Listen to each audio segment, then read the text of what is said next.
네, 그럼 이번에는 공사와 관련된 안전 전문가를 연결해서 이번 사고와 관련된 내용 어떤 점이 좀 문제점을 추정할 수 있는지 좀 들어보도록 하겠습니다. 네, 이송규 기술사님 들리시죠?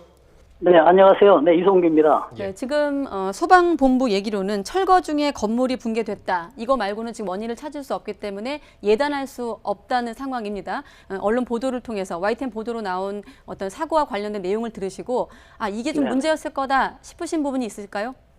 네, 그렇습니다. 지금 철거 작업은 굉장히 위험하거든요. 예. 왜냐하면 지금 재개발이기 때문에 건물들이나 주택들이 굉장히 노후화돼 있어요. 그렇기 때문에 조그만한 힘에 의해서도 무너질 수 있는 그런 상황이거든요. 네. 그래서 지금 나온 화면을 보면 네. 지금 건물을 철거하는 과정에서 철거하는 절차도가 잘못되어 있거나 철거하는 순서 절차도가 정확한데 이걸 위반해서 작업을 했거나 네. 둘 중에 하나 원인이라고 보여줄 수가 있겠습니다. 정상적인 작업 그 순서가 있을 것 같은데요. 그게 어떤 순서인지 뭐 짧게 설명을 해주시고 지금 보시는 것에 있어서는 어떤 게 좀 문제가 있는지 좀 네. 비교해 주시면 좋을 것 같아요. 일단 이 건물이 네. 지상 5층짜리 건물인 거를 감안해서 좀 네. 말씀을 드려야 될 것 같아요. 네. 네네. 지금 1층에서 5층 건물이거든요. 예. 그러면은 가장 이제 맨 처음에 철거를 하기 위해서는 철거를 할 수 있는 굴착기나 포크레인이 1층에서 2층으로 올라가야 됩니다. 예.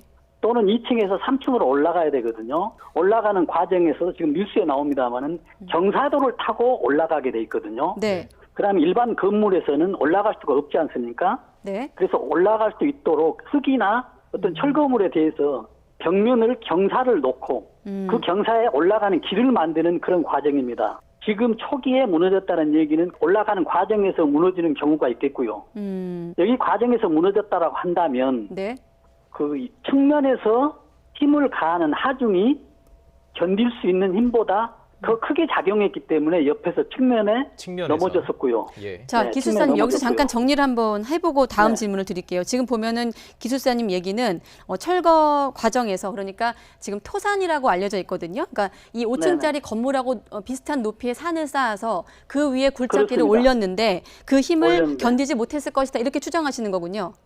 그렇습니다. 또 다른 네. 가능성이 있다면 어떤 가능성을 또? 그러면 이제 1층이나 2층, 3층에 상부로 올라간 이후에 예. 작업하는 과정에서 무너졌다고 한다면 건물이 상에서 하로 수직으로 무너지는 게 아니고 측면으로 무너졌거든요. 예. 옆으로 기울면서 그렇다는 넘어지죠. 얘기는 네.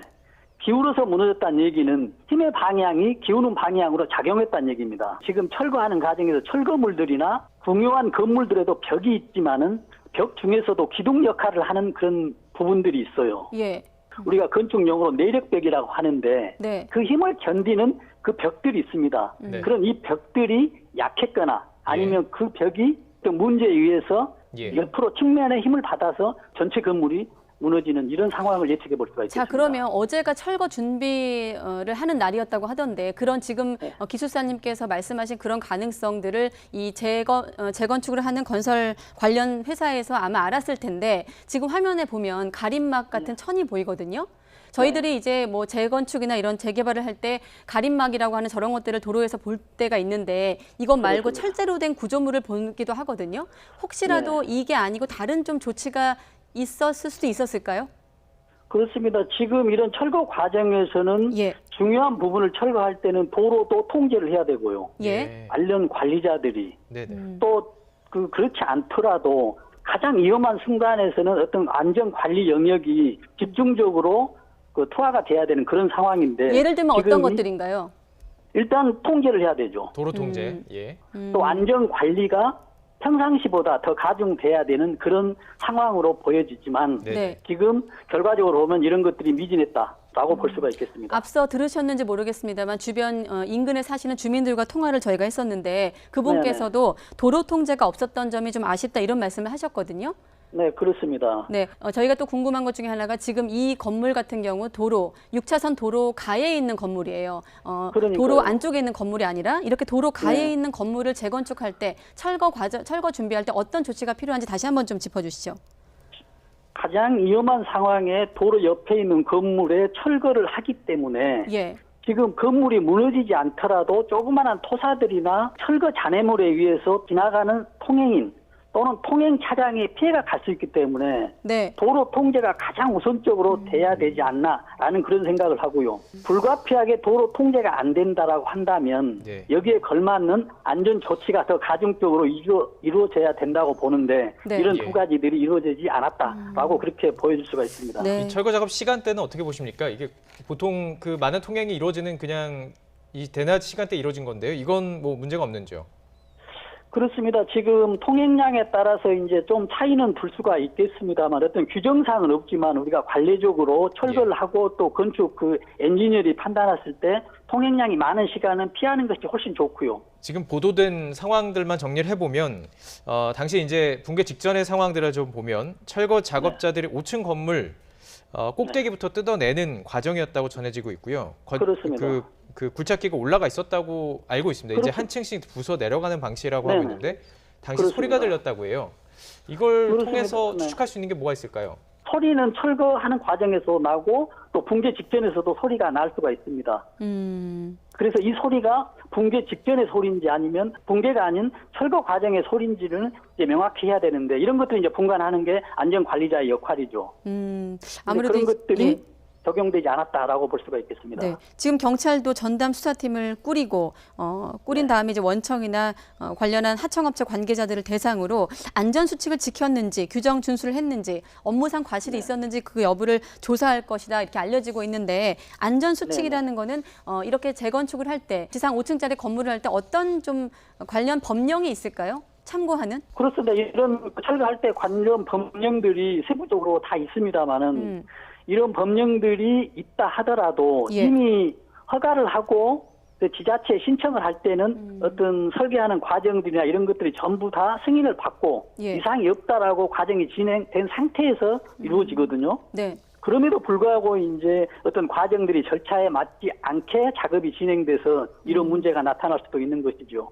그러면 앞서 그 통제 부분을 말씀하셨는데 안전관리 부분 이런 부분들은 이 철거 관련 업체만 책임을 지는 겁니까? 뭐 나중에 조사를 해봐야 되겠습니다만 이를테면 지자체라든지 뭐 관련해서 어떤 부분들 어떤 기관들이 좀 더 같이 참여했어야 되는 건가요? 그렇습니다. 왜냐하면 이런 그 중요한 위치 지금 큰 대로변에 예. 이런 건물들을 철거하는 과정에서는 어떤 철거 업체에다만 어떤 책임을 일임하고 어떤 안전 관리를 일임하는 것보다 어떤 규정을 떠나서 지자체에서 규정에 위반되지 않았더라도 안전을 위해서도 가중적인 어떤 관리나 이런 것들이 꼭 필요하다고 보여지죠. 네. 게다가 또 어떤 철거 업체나 어떤 시공사 이런 업체들은 위험한 상황에 노출되어 있기 때문에 지금 큰 대로변에 또 통행인도 있고 통행 차량도 있기 때문에 어떤 안전 관리 측면이나 어떤 설계 절차도 철거 절차도들이 더 치밀하게 되어 있어야 된다라는 이런 말씀을 드리겠습니다. 네, 다시 또 이번 사고 원인을 좀 추정하는 대목으로 돌아와서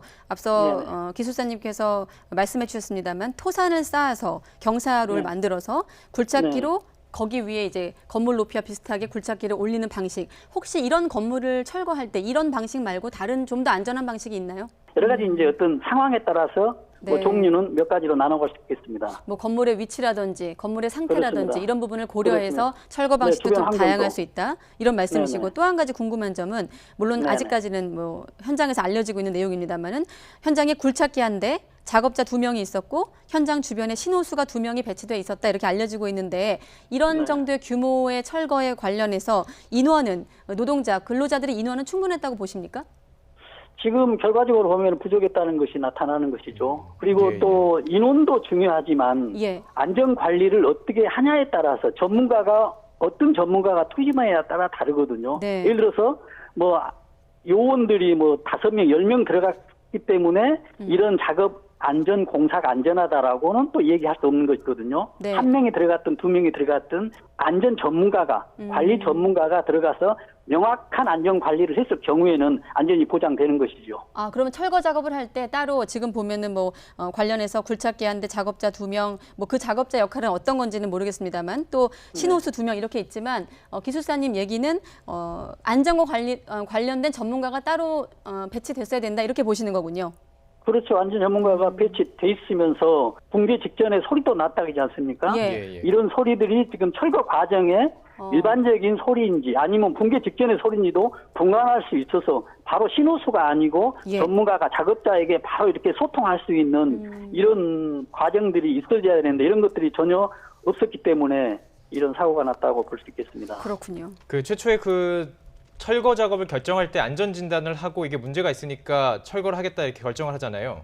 그 그렇습니다. 최초의 안전 진단 자체가 너무 안일하게 이루어진 것은 아닐까 이런 우려도 좀 있거든요. 이게 그러니까 너무나 위험한 상황임에도 불구하고 이런 방식을 선택한 것은 아닌가 이런 부분에 대해서는 어떻게 그런 보십니까? 부분도 충분히 우리가 짐작할 수가 있죠. 왜냐하면 지금 재개발 재건축이란 얘기는 건물이 지금 수명이 다 됐다는 얘기거든요. 네. 네. 그래서 어떤 식으로든지 조금만 그 외부에 힘이 가지면 무너질 수 있는 더 이상 사용할 수 없는 조건들이잖아요. 이런 건물 위에서 굴착기나 포크레인이 올라가서 철거 작업을 하면서 조심스러운 상황이 연출돼야 되는데 그런 상황들이 잘 안 되는 것이죠. 예. 지금 안 됐기 때문에 이런 사고가 난 것입니다. 그래도 이제 어떤 기술적인 문제, 어떤 전문가들의 어떤 역량들이 정말 네. 필요한 것이죠. 예. 네. 기술사님 혹시 지금 저희 영상 보고 계십니까?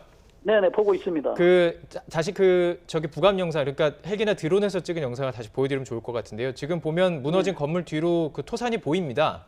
혹시 그거 네네. 보셨는지요? 네네, 그 봤습니다. 토산을 보면은 그 경계선이 보입니다. 그러니까 그 재건축을 하는 그 건물과 경계선이 보이는데 네. 그 부분이 약간 분명하게 안 보이거든요. 그러니까 자, 이 그림입니다. 경계선이. 예. 지금 보이는 거 보시면은 네네네. 예. 토산 쪽에서 혹시 측면 쪽으로 말씀하신 것처럼 어느 정도의 강도 높은 충격이 가해졌을 것으로 보시는지도 궁금하거든요. 네, 그래서 지금 이 토사로 봤을 때는 지금 이미 건물 위에 예. 지금 포크레인이 다 올라간 이후의 상황이지 않는지 또 생각이 들거든요. 예.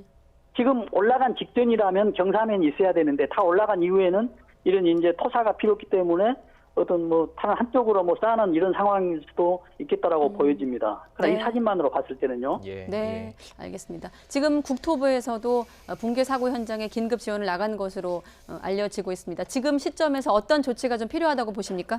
근데 지금 이제 시점에서는 이제 어떤 인명 구조가 가장 이제 우선이겠죠. 예. 그러나 이제 또 이 사고가 원인이 무엇인지를 또 확인해야 되기 때문에 주변에 또 2차적인 어떤 사고 이런 것에 좀 중점을 두고 어떤 관리를 하는 게 필요하다고 보여집니다. 네, 기술사님하고 얘기를 하면 할수록 지금 도로변에 있던 건물에 대한 네. 재건축, 철거 작업이었다는 점이 많이 네. 아쉬운 대목이 아닐까 이런 예. 생각이 드네요. 그렇습니다. 예. 지금 앞으로 지금 재건축, 재개발이 굉장히 이제 많이 이루어지지 않겠습니까? 그래서 이제 이런 철거 과정하는 이런 제도들이, 규정들이 굉장히 더 세심하게, 꼼꼼하게 지금 제도 개선이 돼야 될 필요성이 많이 있다고 보여집니다. 예, 알겠습니다. 여기까지 듣도록 하겠습니다. 오늘 말씀 고맙습니다. 네, 네. 감사합니다. 수고하십시오. 이송규 기술사님과 함께 네. 사고 원인 네. 한번 자세히 살펴봤습니다. 네, 잘 들었습니다.